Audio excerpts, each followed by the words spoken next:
Hoy quiero resolver un problema de la ley de Coulomb, un problema que he elegido del libro de Resnick, el volumen 2. Y el problema es el siguiente. Tenemos tres cargas puntuales, Q1, Q2, Q3. Las tres cargas son exactamente iguales, de 21.3 microcoulomb, y están arregladas en un triángulo equilátero, donde cada una de las cargas está en un vértice del triángulo, y es un triángulo de lado 1.52 metros. Y lo que se nos pide en este problema es determinar la intensidad de la fuerza que actúa sobre la carga Q1. Ese es el problema que tenemos que resolver. Entonces, lo primero que debemos entender es hacia dónde apuntan cada una de las fuerzas. He elegido este problema porque es un problema típico de una aplicación del principio de superposición, que nos dice que la fuerza neta que actúa sobre una carga, en este caso sobre la carga Q1, es igual a la suma vectorial de las fuerzas que la carga 2 ejerce sobre la 1 y la 3 sobre la 1. Es decir, que la fuerza que actúa sobre la carga 1, que voy a llamar aquí F1, es la suma vectorial de F21, donde F21 es la fuerza que la carga 2 ejerce a la 1, más F31, la fuerza que la carga 3 ejerce a la 1. Entonces, ese es el problema a resolver aquí. Veamos entonces que en este diagrama que tenemos ahí, la fuerza que ejerce la carga 2 sobre la carga 1 es una fuerza que apunta hacia arriba. Estamos entendiendo que las cargas son todas del mismo signo, entonces una fuerza repulsiva. Digamos que hacia aquí va la fuerza F21. Y la fuerza que ejerce la 3 sobre la 1 es una fuerza que viene en esta dirección. Entonces aquí tenemos la F31. Y lo que necesitamos hacer es la suma vectorial de ellas. Entonces, para hacer eso, lo que vamos a hacer es hallar la sumatoria de fuerzas en X y la sumatoria de fuerzas en Y y luego aplicar Pitágoras. Entonces, de aquí tenemos que la sumatoria de fuerzas en el eje X, aquí vamos a tomar un eje X que sea horizontal y el eje Y que sea el eje vertical. En ese caso, lo que vemos entonces es, este ángulo que está aquí es un ángulo de 60 grados, porque en un triángulo equilátero los tres ángulos son de 60 grados.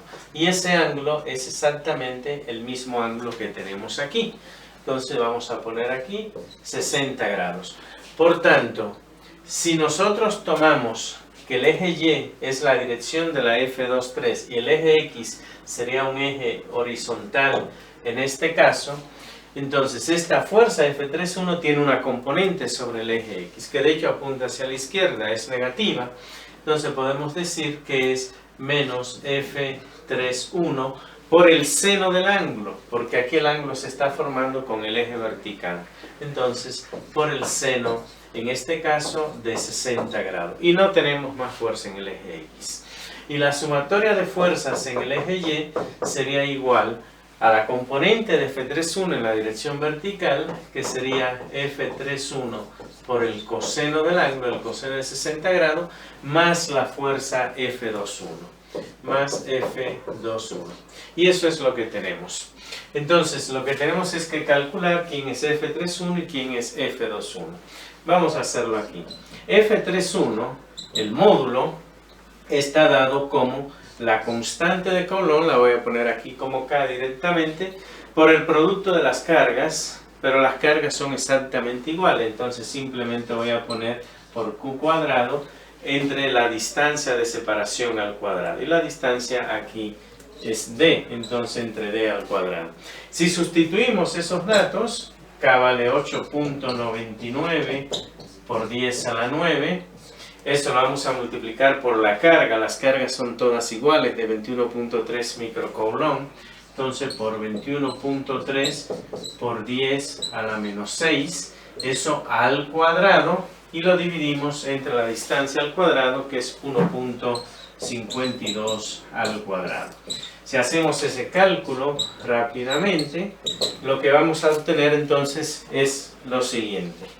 Entonces tenemos 8.99 exponente a la 9, eso lo vamos a multiplicar por 21.3 exponente a la menos 6, eso al cuadrado, y eso lo vamos a dividir entre 1.52 elevado al cuadrado, y eso da 1.77. Entonces el módulo de la fuerza F3.1 es 1.77 newton.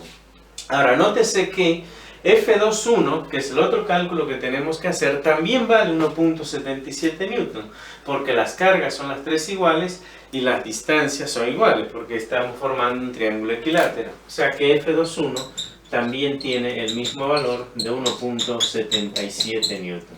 Teniendo eso entonces, pues ya podemos nosotros hacer el cálculo de la sumatoria de fuerzas en X y en Y. Porque la sumatoria de fuerzas en X dijimos que es menos F3.1, o sea, 1.77 por el seno de 60 grados. Y ese cálculo es un cálculo muy simple, porque si tenemos el seno de 60 y eso lo multiplicamos por 1.77, eso nos da 1.53. Entonces, aquí tenemos menos 1.53 newton.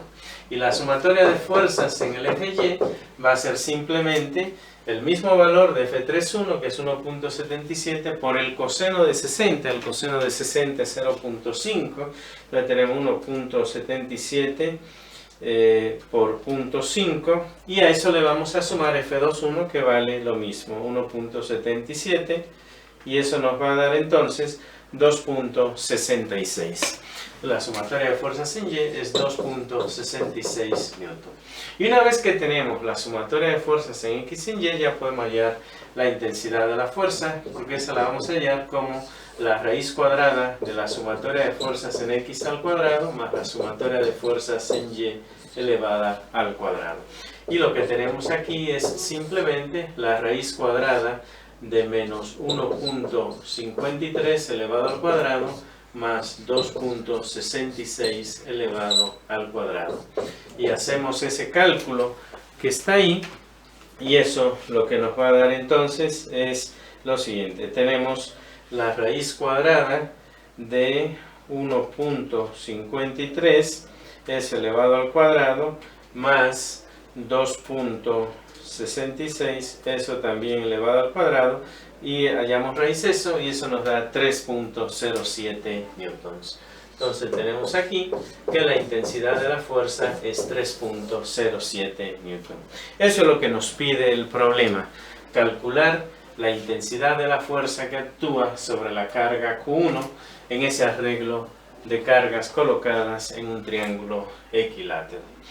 Si quisiéramos además hallar el ángulo en el cual esa fuerza actúa, pues aplico la tangente como FY entre Fx, sabiendo que el ángulo que estoy formando al final es un ángulo que está en el segundo cuadrante, porque la componente en Y es positiva, la componente en X es negativa. Pero hasta aquí es donde el libro nos está pidiendo hacer el cálculo. Un problema que, como dije, he seleccionado del libro de Resnick, del volumen 2, del capítulo que tiene que ver con carga eléctrica y la ley de Coulomb. Espero pues que te haya quedado claro, si estás llevando esta materia, pues que el problema te sea útil en tu estudio. Si te ha gustado la explicación, te invito a que le des like y te reitero la invitación para que me sigas, para que te suscribas a mi canal Modesto Fismal.